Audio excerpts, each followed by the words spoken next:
Why do some women suffer from morning sickness throughout their pregnancy, others only have it for a while, and still others have none at all? Well, I have a special treat for you today. I've invited along dietitian and morning sickness expert Jo Guy to dig into the question of what causes morning sickness while pregnant. Stay tuned.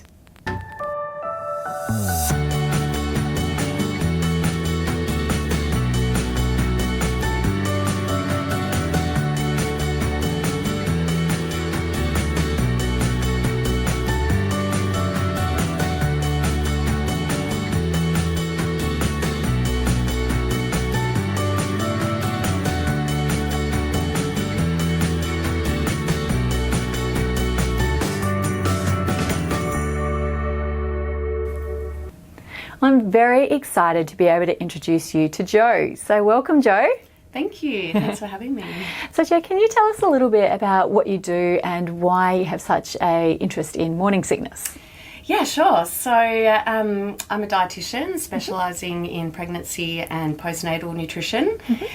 So I absolutely love working with women from that preconception stage or those trying to conceive, but especially throughout pregnancy and then into that postpartum period and through that motherhood transition. So I became really passionate about the area when I became pregnant myself a few years ago, and I delved into the research just for my own personal interest and really discovered how much of an impact nutrition and lifestyle can have on the baby's genetics and future health, and also the baby's future kids as well. Yeah. So it has a huge impact in that sense. Absolutely. Yeah. And can I ask, did you experience a lot of morning sickness? I did, yes. So that's why I've got a big interest in this area. Yeah. For both pregnancies, I had a lot of morning sickness, but it did ease up after the first trimester, so I consider myself one of the lucky ones, really. Absolutely. So we're talking today in particular about what causes morning sickness. So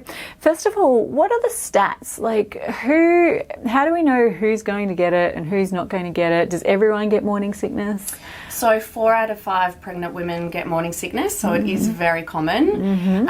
And we don't really know who's going to get it, but generally it does always happen in that first trimester, so starting at around week 6 and then continuing on through to about week 13 or 14.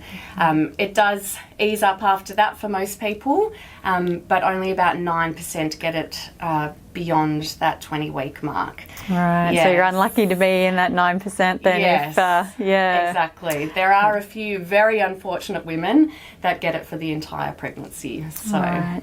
Yeah. And so is there any research that tells us about who might be more likely to get morning sickness and who might be more likely to have it for a longer term? There is some. So women with multiple pregnancies, so if they're having twins or triplets or more, and it's thought that there are additional pregnancy hormones which are going to lead to the morning sickness. If women have a past history of things like motion sickness, or just a history of having increased susceptibility to things like nausea and vomiting as well. Right. Also women that might have some nutrient deficiencies, and it could be that women that have a bacterial infection called H. pylori may have an increased severity of nausea and vomiting during pregnancy as well.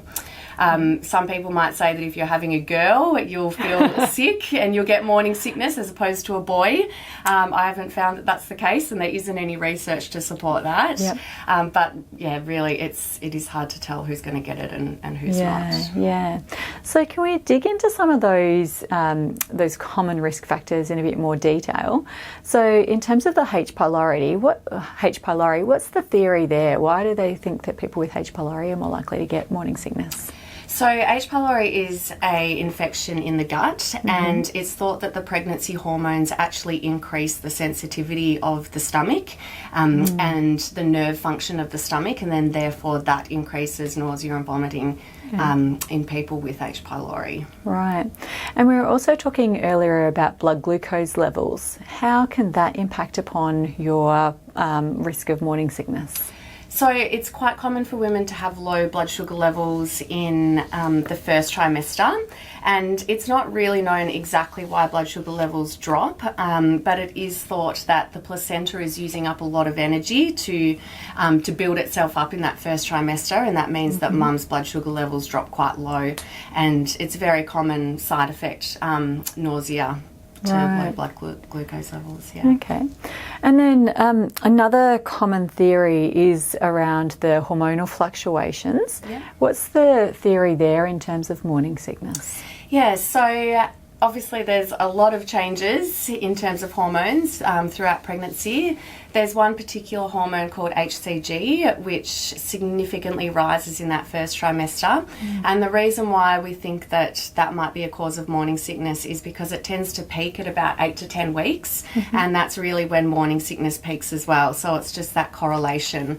They both then gradually decrease over the next 8 weeks. So that's the reason behind that. There are other hormones that increase during pregnancy. So things like estrogen may be a cause of nausea, and we know that some women that take the oral contraceptive pill do experience nausea from that, and progesterone as well also increases, and that can relax the digestive tract, which means that food might be coming up a little bit more easily. Yeah.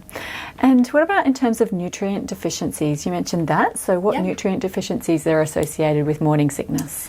So things like vitamin B6 as well as magnesium, studies have shown that women with morning sickness have quite low levels of these two nutrients, and often when they supplement with these nutrients they do feel a lot better. So fantastic. Great. And I guess another common question that I get from clients is, does morning sickness impact upon baby's health in any way? Yeah, it's a good question, and I'm sure a lot of mums would want to know the answer. So most of the time it does not affect the baby or mum's health. It is a really good idea to see a prenatal dietitian before you plan to conceive, just to make sure that you're in a really good nutritional state and you have good reserves. So if you do experience morning sickness in that first trimester and you're struggling to keep things down, or you just feel like eating salt and vinegar chips, then you do have a good backup. But it's also really important to take that prenatal supplement as well, just to cover all your bases. The only time that it might be dangerous for the baby and mum is if it's a very severe form of morning sickness, and that's called hyperemesis gravidarum. So this is severe vomiting, really struggling to keep any sort of food and fluid down. Women that are experiencing this do need to seek medical attention, and often they will need to go to hospital for things like IV fluids, and often they'll end up on medication as well. Yeah. All right. Well, thank you so much for all that fantastic information. I'm sure that our mums watching will be very appreciative of it all. And to everybody out there, look, I would really encourage you, please let me know in the comments below what's one of the key things that you've learnt in today's session, because you know, when we write things out, it really helps to cement it in your own mind, and it will help to provide those real key messages for other people watching this video. And don't forget to download our free pregnancy meal plan. Just go to www.melaniemcgrice.com/pregnancy. And if you haven't already subscribed, please click on the subscribe button, because we do have our weekly videos, which I'm sure that you'll find really helpful. We'll put all of Jo's contact details in the comments below, so check those out, and we look forward to seeing you in our next video. Please stand by. Beep. Beep. Ah, dear.